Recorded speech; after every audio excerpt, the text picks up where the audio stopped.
आप सभी को नमस्कार। जैसा कि आपको पता है कि कार्तिक मास चल रहा है और कार्तिक मास में तुलसी पूजन के साथ साथ पीपल पतवारी की भी कहानी सुनने का बहुत महत्व है। तो आज मैं आपको पीपल पतवारी की कथा सुनाती हूँ। एक बुढ़िया थी। उसने अपनी बहू से कहा, तू दूध दही बेच के आ। वह बेचने गई तो रास्ते में औरतें पीपल पतवारी सींच रही थी। उनको सींचता देखकर बहू ने पूछा कि तुम ये क्या कर रही हो। औरतें बोली कि हम पीपल पतवारी सींच रही हैं, इससे अन्न और धन होता है, 12 वर्ष का बिछड़ा हुआ पति मिल जाता है। बहू बोली, ऐसी बात है तो तुम पानी से सींचती हो, मैं तो इसे दूध से सींचूंगी।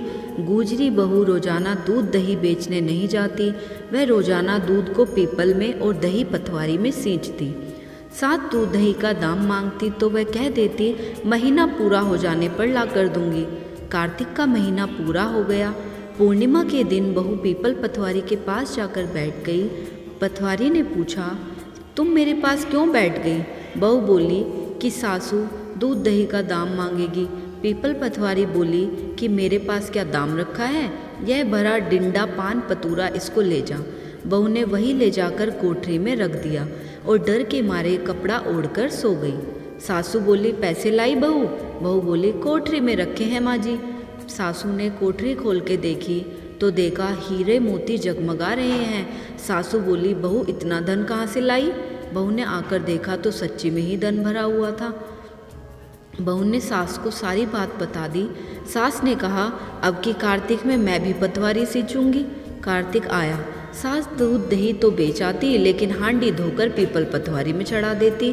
आकर बहू से कहती, तू मेरे से दाम मांग। वह कहती, सासू जी कोई बहू भी दाम मांगती है क्या। मगर सासू कहती, तू मांग।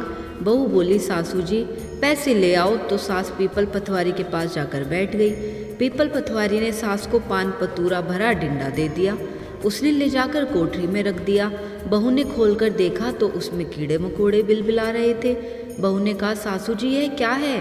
सास ने आकर देखा तो बोलने लगी, पीपल पतवारी तो बड़ी दोगली पटपीटन है, इसको तो धन दिया और मुझे कीड़ा मकोड़ा दिया। तब सब बोलने लगे कि बहू तो सत की भूखी सींची थी, तुम धन की भूखी है पतवारी माता। जैसे बहू को दिया वैसा सबको देना, जैसे सास को दिया वैसे किसी को मत देना। बोलो पतवारी माता की जय।